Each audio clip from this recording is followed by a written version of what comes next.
Hey, what's going on everyone? It's your boy Milky Flow, back with my first video since the Halloween event of 2K22. So it's been a long time, but I'm keen to make some content for 2K23. 2K23 is looking like a massive dub so far. Let me know down in the comments what your favorite part about the game has been.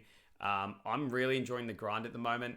And I would really appreciate it if you could hit that subscribe button. I'm on my way to 1,000 subscribers, which is going to be absolutely huge. Now, before we get into this build today, make sure that you watch the whole video, because I explain throughout the video why I do particular things and why I put certain attributes in certain spots. So make sure you're actually listening, not just skipping forward to the end and just looking what the build looks like. So make sure you actually listen and pay close attention to the build. Now, with this build, it can do absolutely everything on the floor. I'm seeing a lot of point guard builds at the moment that are going to be really good at 3 categories and then absolute dog shit in another category. This build is good at it's great at shooting, it's great at playmaking, it's good at finishing, and it's good at defending. Whereas a lot of these builds have like a 40 perimeter defense or no layup or no mid range. This build has got it all. Trust me, you're going to want to watch it. So we're going to start off making it a point guard. Handedness doesn't matter. Jersey number 43, that's the jersey number that I wear in real life. We're going to go 6'1". Now look, the weight doesn't matter this year at all, because weight only really affects your speed and strength. It affects the perimeter D a little bit. Our perimeter D can't get that high. But I feel like you can go whatever weight you want. Our speed isn't going to be able to get to 95. So it doesn't really matter. So I'm going to go, 180 pounds. Now the wingspan is going to be 6'7". The reason for this is if we go up to 6'8", our 3-pointer drops to 91. We're going to get a 92 3-ball in this build. So we need to make it 6'7", so we can get the 93, with the 92 3-ball. If we go shorter, we start to lose out on other areas. And I just feel like having a longer wingspan helps you get contests, helps you play the lanes a little bit better anyway. So we're going to go 6'7" wingspan. Body shape's up to you. I've gone solid personally. Now, first thing we're going to do is we're going to up our driving dunk to an 86. The reason for this is at 86, you get the small contact dunks, so you have to be under 6'4". And at an 84 driving dunk, you get the pro contact dunks as well. So make sure you get the driving dunk, up to an 86. Our driving layup's going to be 77. The reason for this is if we go here, we get that 18th. We get that 18th finishing badge, and we also get silver fearless. And at a 75 driving layup, you get some really, really good layup packages. So we're going to go 77 driving layup. Now, 3-ball is going to go up to a 92. And our mid-range is going to go to a 78. The reason we go to a 92 is we get gold limitless. And I feel like that's going to be a really good badge this year. I feel like a lot of people are going a slightly lower 3-ball, which isn't going to allow them to get gold limitless. So we're going to have an upper hand there if we do that. And then our free throw is going to go to an 81. Now, of course, if you don't play rec like I do, if you just play park, you can definitely drop that down to the minimum, but it goes up with your mid-range anyway. So you have to sort of have it. You can't have it at 25 like you did last year. Our ball handle is going to go to a 94. The reason for this is we can see that you get, that 20th playmaking badge, but you also get gold handles for days. And we know how stamina is this year. The stamina is really bad. So being able to get gold handles for days and being able to dribble as much as possible is going to really benefit us there. Our pass accuracy is going to go to an 84, so we can get that 25th badge there. And then our speed with ball is going to go to an 89. If we drop that lower, then we lose a playmaking badge there. Our perimeter D is going to go to a 76. And our steal is going to go to a 79.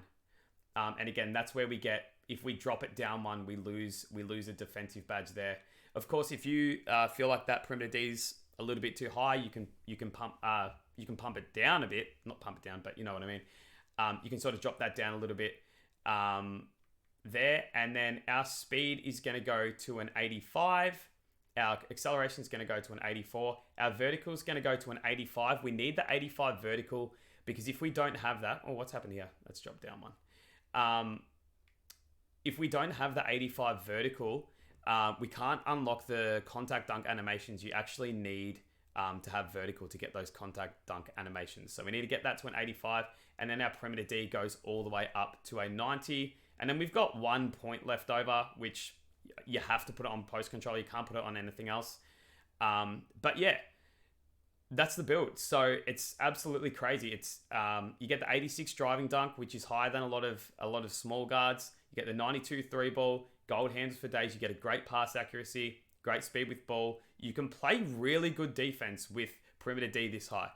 Honestly, I'm playing on my other build that I'm grinding at the moment, and it's only got like a 50 perimeter defense at the moment. It gets up to about 80, but I'm clamping people. Like if you can just predict where people are moving on the court, then that's gonna hold you in good stead when you're trying to play defense on the perimeter. Now, if you think this build is going to be a little bit too slow, you can drop something down if you want. Like if you can drop the pass accuracy down if you want to get slightly higher speed, you can get your speed up to an 87, 88. But honestly, the difference between an 85 and an 88 speed isn't much. But the difference between an 84 and a 74 pass accuracy is huge. But if you do want to be a little bit faster and you don't really care about pass accuracy that much, I run the point on my team and I like to pass a lot, so I need to have that higher pass accuracy. But if you don't pass the ball a lot, then you can definitely drop that down and up your speed. Same as your three-pointer. If you're comfortable with an 85 three-pointer, you can drop that down, put it into your speed or whatever. But we're going to get into the badges. The badges. I've just gone with limitless range here, just because you can change your takeovers once you get Mamba mentality anyway. So if you want to change that around, it doesn't really matter that much. And we get the three-way. Oh my god. We get the 3-point shot creator, shades of Damian Lillard and Darius Garland, two absolute guns in the NBA. If we go to test the build, I'll show you the badges. We want to make that a 99. Now for the badges, you've got a lot of flexibility here. Personally, I would run Fearless on silver. I've actually turned layup timing on this year and I'm finding it really, really effective. So I'm going to put that on silver. Now, if you like to do spins and euros and stuff like that, you can put Acrobat on. But I like to use teardrops, and that comes with Giant Slayer this year. These badges up here aren't really relevant to you. Back Down Punisher, Dream Shake, Drop Stepper, Masher, Post Spin. All these badges aren't really relevant. Aerial Wizard, you might be able to if you want to catch a few lobs, but they're not relevant to this build. And then we want to put, I would personally put Limitless on gold because it costs 7 badge points. And then we can get Posterizer on silver. And then we're left, I didn't even realize, we're left with 2 more badges. I guess we could go Pro Touch gold and then Giant Slayer gold, or you can drop that down. You can drop Giant Slayer down to 1. To bronze. No. And then you can go Acrobat bronze or whatever suits you the best. I would personally run it something like this. Like that. That's what I would personally do. Now, shooting badges, 24 shooting badges. That's tons. That's tons of shooting badges for you. Amped, we want to run on, there's no data on Amped yet, but I would say probably at least silver. Guard up again, it's another good badge if people aren't contesting you properly. You could probably put Corner Specialist on gold, Green Machine. How many have we spent? We spent 11, there you go. I'm going to take Corner Specialist off. But we can run these 3. If you do a little bit more spotting up, you can run Claymore. If you like to shoot in the mid-range, you can run Midi Magician. Clutch Shooter and Comeback Kid are always good badges as well if you want to run those. But Limitless Range, we're going to core that one. I'll personally probably put Deadeye or Blinders, either one of these ones, and then Agent 3s on gold, and that gets us all of our shooting badges. Now remember as well, I forgot to mention earlier, you get +4 badges when you do your Welcome to the League quest, so keep that in mind as well. If you're like, oh, I'm 1 or 2 badges short, then keep in mind that you get your +4 anyway. Playmaking, of course, we want to run Hyperdrive. We want to run Quick First Step. That's going to be on Hoff. Unpluckable, gold. Killer Combos, gold.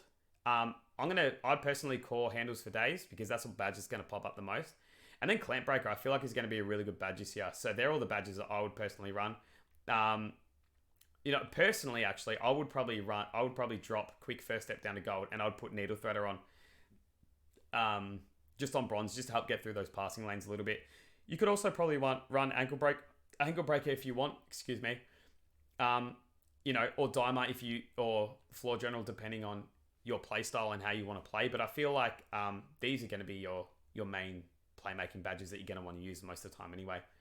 For defensive, we do get Silver Interceptor, which is really nice. I'll probably go... there's not really many here that you can use. But Pick Dodger, of course, you want to run to try and get through those screens. I don't know. Maybe like bronze off-ball pest or silver off-ball pest if you play off-ball a little bit. Ankle braces, that gets us our 10 badges. And then I would core Interceptor, and then I would probably put either Challenger or Clamps on. Either one of these ones will probably suffice. And then, I don't know, you could probably chuck that down. No, you can't even get that. I don't know. Something like that. You actually get more defensive badges than you need, but you do need the 16 defensive badges to be able to unlock a tier 3 badge. If you don't put the 16 defensive badges on and you go a little bit lower, you can't actually get tier 3 badges unless you use badge points in the +4 that you get. So yeah, that's the build. Hope you enjoy it. Make sure you hit that subscribe button. I would really appreciate it. On my way to 1K subs. Also, head over to my TikTok if you haven't.